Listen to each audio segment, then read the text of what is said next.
Welcome back to the Housing Collective podcast. My name is Tom Neely, founder and director of Neymar Search, and today I'm thrilled to be joined by Mark Henderson, Chief Executive of Home Group. So Mark, pleasure to have you here today. And for the listeners, could you give us a brief introduction to yourself and Home Group? Yeah, thanks, Tom. Mark Henderson, Chief Executive of Home Group. I've been at Home Group, I was horrified to look at nearly 18 years, longest I've ever worked in any job.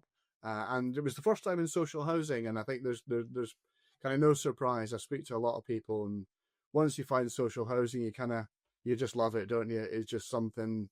It's about making the world a better place and a great connection with people. So, being there 18 years, love every minute of it. And great because your Home Group, we do quite a range of things as well. So it's not just social housing. We're also quite a significant developer in their own right, whether that's social, affordable, or for sale homes. And we've got quite a significant care part. So whether that's the kind of more traditional supported accommodation or sort of transforming care, where it's a much more intensive kind of NHS funded type of stuff.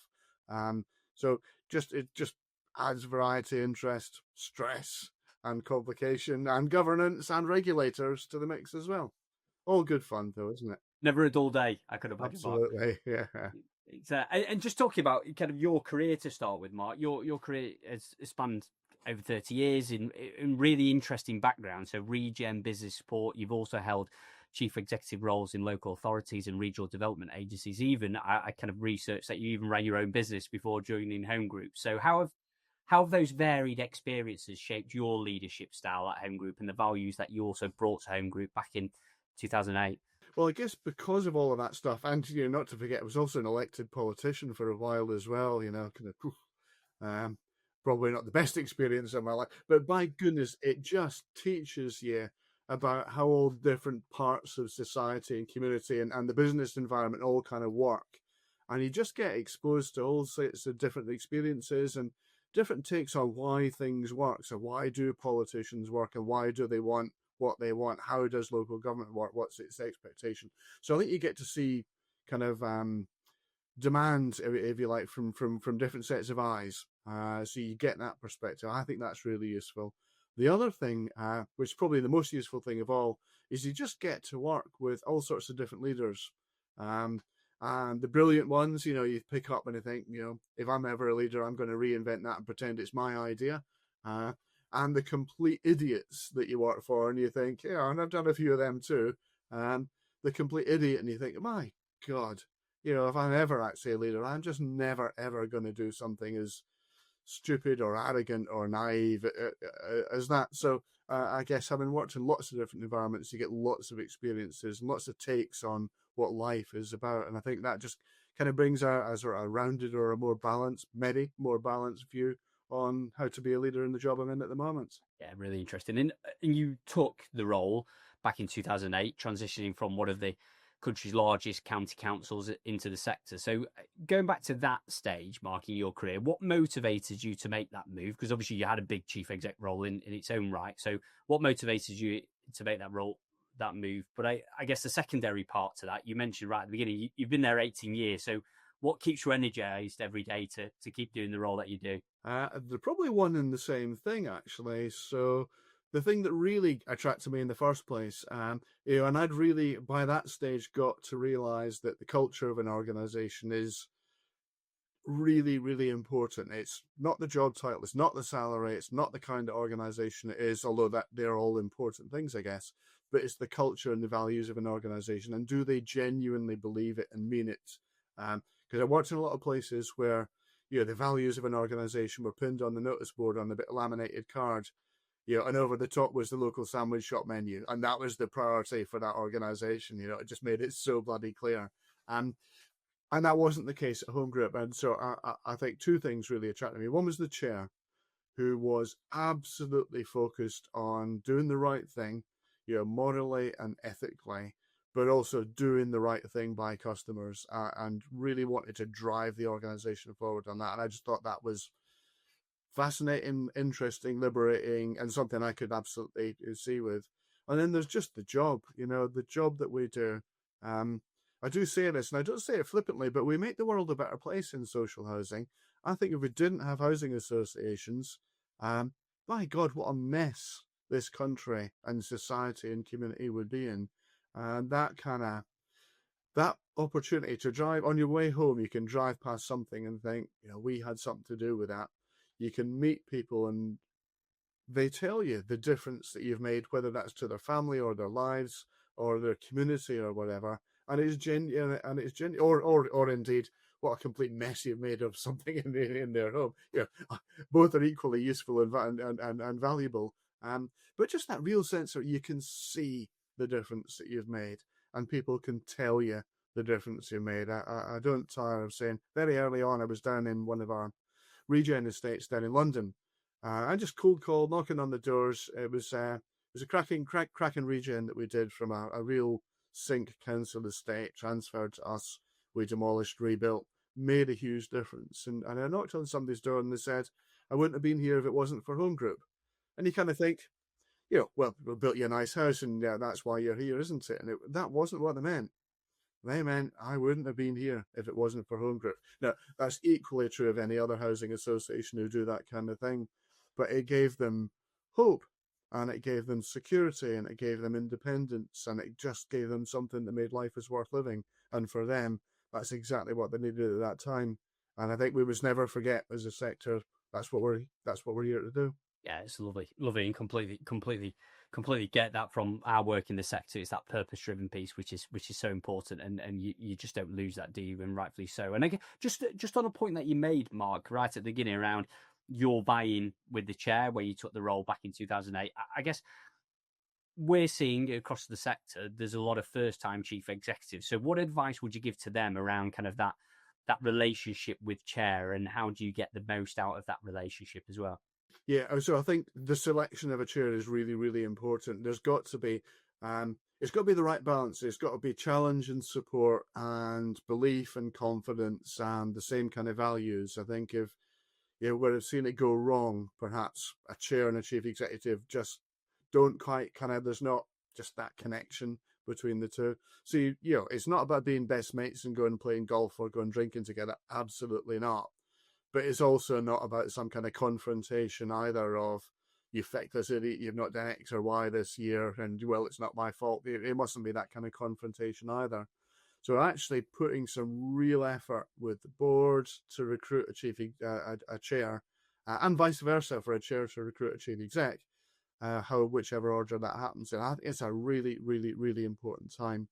And then just establishing kind of the rules, particularly in the early days, just about, there is a line between exec and non-exec responsibilities, and sometimes enthusiasm can take either party a little bit into the grey area.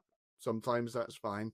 If it goes a bit too far, though, I think that's when it starts to get a little bit dangerous. So kind of setting those ground rules and how you're going to work together, and the ability to, have a challenge as well as a joke, I think is just really important. And getting that relationship right. If you don't have that good relationship, I think that just spills over into the rest of the organization. It's that kind of shadow of the leader effect, isn't it? If it doesn't work there, the rest of it just plain ain't going to work. Yeah, great advice. And I guess just going back to your 18 years at Home Group so far, you've navigated Home Group through what can only be described as some turbulent times. There's been numerous economic downturns, welfare reforms, just a global pandemic as well, and clearly the recent cost of living crisis. So during all of that, what's been your biggest leadership lesson that you've learned steering such a large organisation through crisis? Ooh, don't panic, I think. Like Corporal Jones, would always come along, don't panic. And I think that's very true. Especially for housing associations, because we are big, reliable, trusted things that have, a purpose. So if you start to panic and I think you start to lose that purpose. But we're also really solid organizations. It takes a lot. Yes, we can take a couple of shots below water kind of thing, and it'll slow us down or cause issues. But we are big beasts that are capable of surviving these kind of storms, and having a portfolio and an approach to risk that allows you to kind of navigate these troubled times is really, really important. But just plain not panicking, not doing knee-jerk, let's immediately walk away from this or stop doing that or jump over to the next brilliant idea. Just be kind of boringly consistent, I think, which is not necessarily great fun always. It's always great to try the next thing and to do something radical and stuff like that. But sometimes there is a need for just being bloody boring and consistent. And particularly at times like this where, there's kind of fire shots coming in at all sides. I think just be consistent, smile with it and know. I think there's always a thing I tell everybody, what's the worst could happen? Look down. Are your legs still attached? Did you have legs, of course, but are they still attached at the end of it? Well, it could be worse. Let's just sail through this and get through. Yeah, really good, really good. Thank you, Mark. And I guess talking about home group to today, I read your business plan is really insightful, and you really put spotlight on modernising how and where your team works. Last year you opened One Strawberry Lane, which looks fantastic, by the way, Newcastle, your new head office, which is very much designed as a hybrid working hub. So from your perspective, how does rethinking your office space in this way shape your organisation's culture and also that interlink between culture and productivity? Yeah, absolutely. And it's not really, our new office is not just a hybrid working hub. It's a different kind of working location because we were very keen. This is not just home group. The thing that really bugs me actually are town centre offices that have a big door on the front and a reception desk with somebody with an Uzi mounted at the desk ready to shoot anybody that has the temerity to come through. And A, that's just not how we should be as a culture. And B, particularly now that retailing is starting to shrink down and housing is coming in, which is obviously more private space, offices actually have a role in the infrastructure of town centres. So we set out to A, have an office that suited hybrid working, B, an office that was part of a community and linked with that community, and C, we used a lot of space. So there are 5 floors in our 6 floors in our building. We only use 3. We give a lot of space to a connected voice, which is the voice of the community and voluntary sector in the Newcastle area. And we give them that space deliberately because we want to work with them on helping us connect to the wider community, as well as them actually have a really good place from which they can deliver their operations. They were in really poor accommodation, as so many community organisations are. And we've given them access to really high quality, with a broadband that works and a door that closes without bits of stone falling on your head when you close the door. And then downstairs we got a very open community space, cafe, community space. It's now full of community organisations who use it for hot desking. Other businesses use it for hot desking because they quite like it. It's better than their office. All sorts of things. But it really starts to connect us with the community. And then we use that space. So we do a thing called Strawberry Soup, for instance, is on One Strawberry Lane, our office. So hence the connection. And next to the Strawberry Pub, which is famous, but entirely coincidental. But a grand pint of beer at 5 o'clock. And Strawberry Soup, we bring in 3 little charities. They come in over lunchtime. They do their pitch. Everybody gets a token. We put on coffee and a sandwich. And all the people from the building, whether the commercial tenants or community, connected voice ourselves, come down. These 3 charities do a little pitch about what they do. It's usually creates a bit of hay fever amongst people, let's say, because they tell a really powerful story. Then you all use the tokens to vote, and the winner gets inevitably £1,000, which is brilliant to the community organisation because they're doing rattle cans and stuff, and they're getting 20 quid kind of thing, and that's a big chunk of money. But again, it connects us with those communities. They then have a connection with us. They use that. Maybe our comms team will go and work with a little charity to help them out. We do things like volunteering for non-exec positions with community organisations. Same kind of thing. They'll come in, talk about what they're looking for. We'll bring all our people there. They might get somebody in the legal team or the comms team or the design team. We'll get engaged with them. So it's a whole bunch of things. So yes, it's an office, and it's a really nice office. Humble in design, but kind of quirky and fun. And I think that's the right balance for a housing association. But it's a valued part of the community now. Lots of organisations use it, and it's not just because it's cool. It's because, sadly, it's one of the few kind of office type spaces and environments that genuinely have proper legibility for the community. So always up, yeah. I think it's been I'm really chuffed with it. It's worked pretty well. Yeah, it looks brilliant, Mark. It really does. And I guess just with that, clearly you've got such a brilliant HQ there in Newcastle, but you're a national organisation. You've got 3,500 colleagues across England and Scotland, and roughly, correct me if I'm wrong, around 700 staff in the HQ in Newcastle. So how do you manage such a dispersed workforce, and what strategies are you using in Home Group to make sure that everyone's engaged? Yeah, that's really tough, isn't it? Because if you take a decision in Newcastle, it affects somebody in Dundee or Devizes. And there's always a danger. I've been in organisations where it's, well, the bloody headquarters look after themselves, don't they? And, not the likes of us. And I'm sure that must happen occasionally as well in any organisation. So it's, I think how you get people to feel connected. So I think one of the best ways of connection is that, it's a horrible Americanism, but that water cooler moment, the chance for, coincidental or ad hoc conversation about work or gossip. Gossip's a great way to build connection in an organization.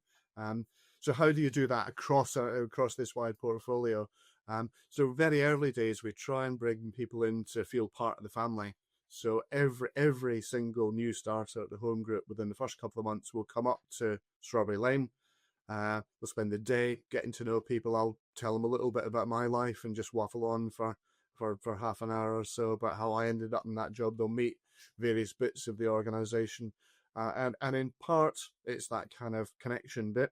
And in part, it's that kind of culture bit. And we use that to sort of get people to feel part of the Home Group family.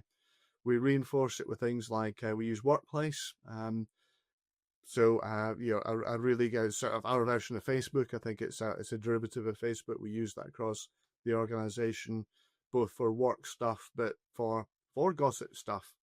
There's food of any kind, where the guy that does that is just the most vile concoctions of food you can see.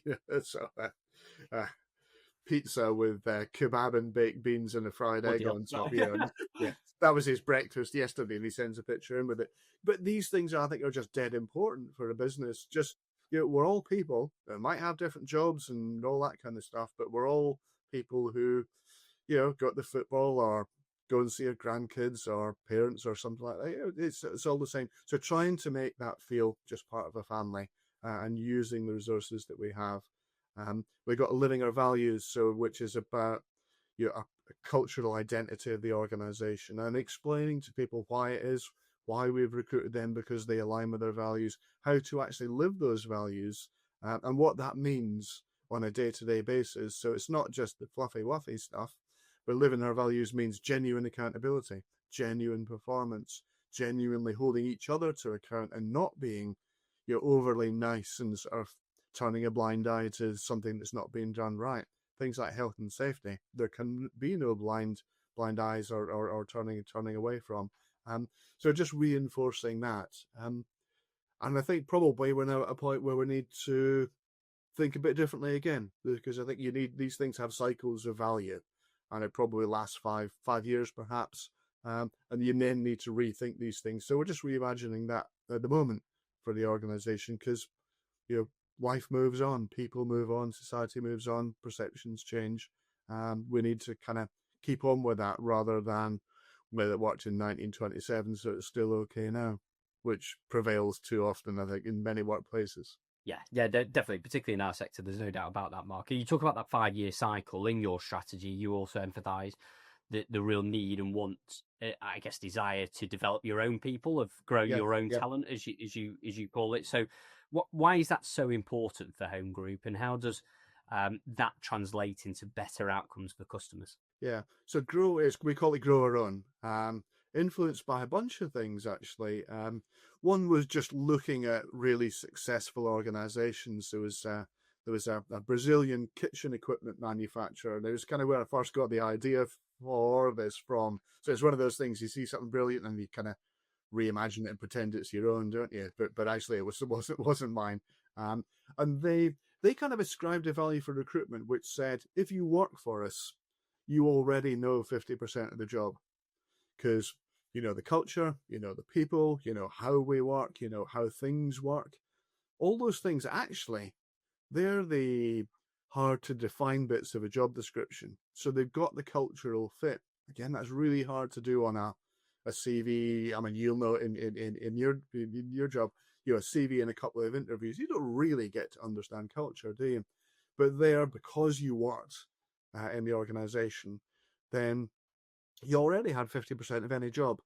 And the other 50% was that skills. And they took the view, well, skills are skills. Anybody can learn a skill. So if you're up for learning those skills, then you can grow within the organization. So, and that was very successful there.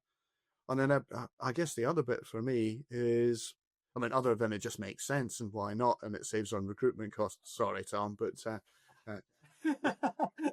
it just saves a lot of time and effort and money. The other bit is that kind of I benefited from that in my career as well, where a chap called Dave McDougall up in Dundee Council, kind of took a bit of a chance on me and encouraged me to change career. I was in a very, very junior job, and didn't really get much in the way of academic qualification at school, didn't go to university, and was and would have been stuck. I'd probably been a grumpy person sitting in the corner being a planning technician to this day if it wasn't for him. And I applied for a job, didn't get it. And he came and talked to me and encouraged me to do open university degree. And because of that, I was able then to progress my career within the organization and then, you know, subsequent to that. So, and I never forgot that. And he spent enough time to help me develop my career, and it made a big difference to me. And it seemed to work, didn't it? So why should we not do that for everybody else? I think, It shows how powerful it is, given that you yeah, still talk about it with such fondness now, Mark, as well. yeah, absolutely, yeah. I mean, I think everybody is brilliant. We just need to help people find out what their brilliance at, and if it's the job they're in, that's great. You know, we'll work and develop them. But maybe a housing manager wants to be a finance accountant or vice versa. You know, why should we not allow that to happen if that's where their passion is? Of course we should. It's good value, makes sense. And if a happy and fulfilled person is doing a job, they're going to be bloody good at it, aren't they?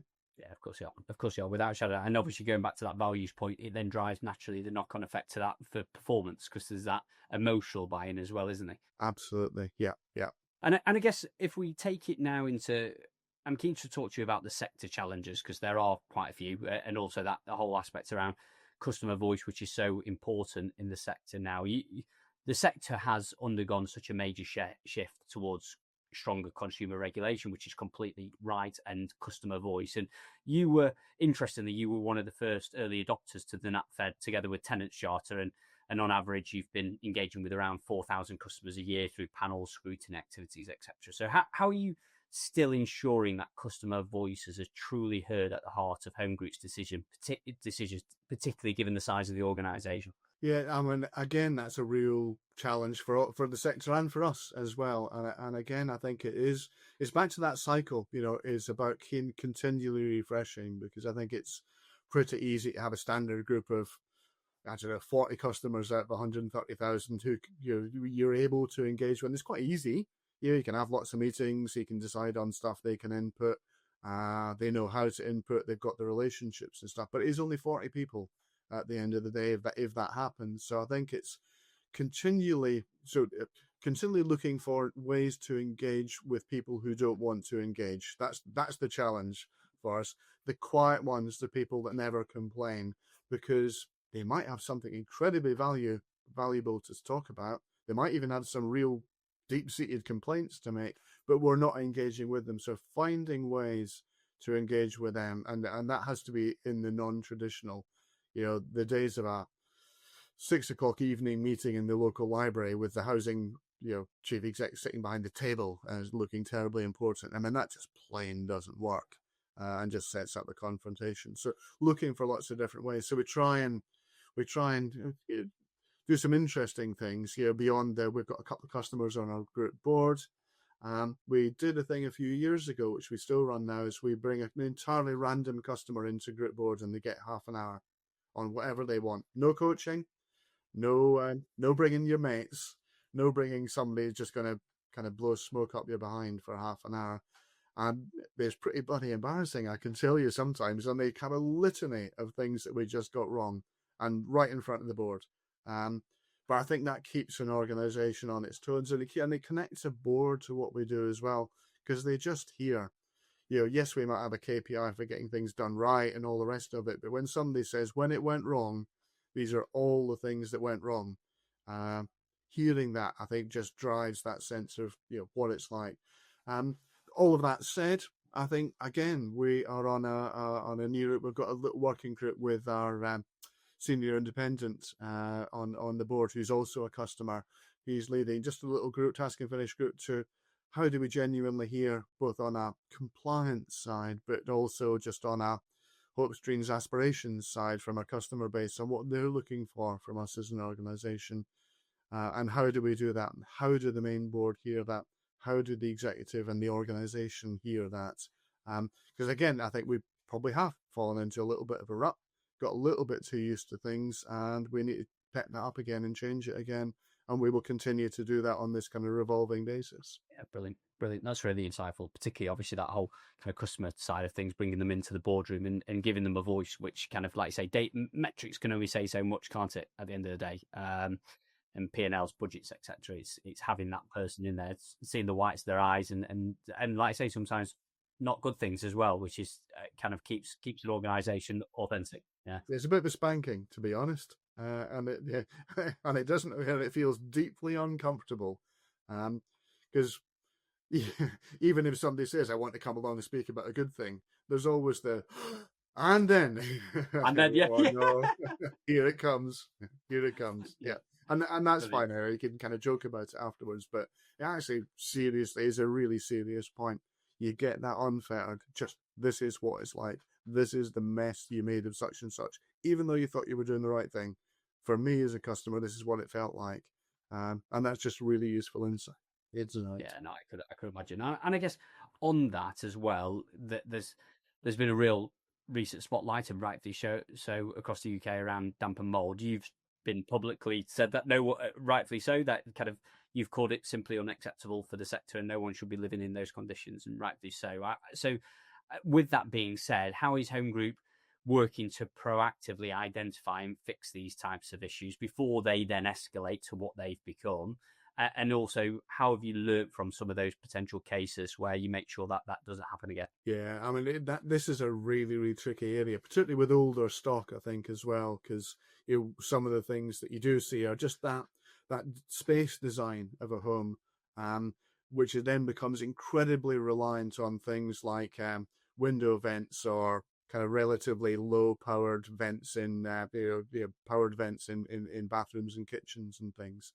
Um, and sometimes, again, living life in our customers' shoes, in January, is it realistic to expect somebody to keep all the window vents on the windows open when it's -4 outside?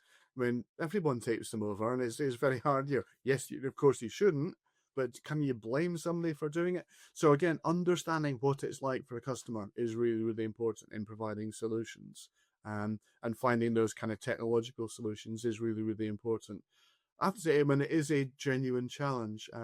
We've probably overspent and over-engineered and overperformed deliberately, because I think to underperform or under-engineer just doesn't deal with the problems. So, it is proven a very expensive thing for us, and of course the rest of the sector, because it's something we're acutely aware there's a reputational but also a quality of life issue, and neither of those are things that we should kind of willingly compromise upon or put at risk.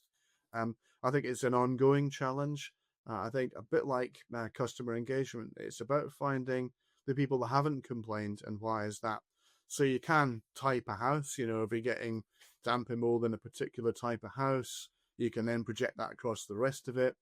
I think there's bringing some common sense. There's a great example we had with the exec team. So on our Christmas night out, we kind of go and do some work together as well. So we walked around an estate for our Christmas party, an estate that had known damp and mold problems, where we'd be going into houses time after time after trying and deal with damp and mold, and walking outside, and our CFO who's not a qualified building surveyor, bless her.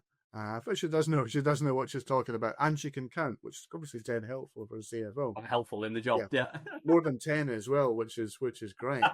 Um, and we walked around the estate and just said, look at the green mould coming down from the side of that house, which has got continued damp issues, and it was the gutter.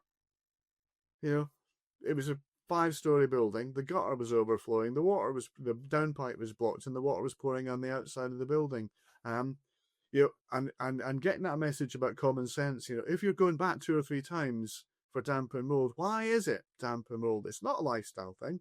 It's not because somebody's put the sofa too near to the wall.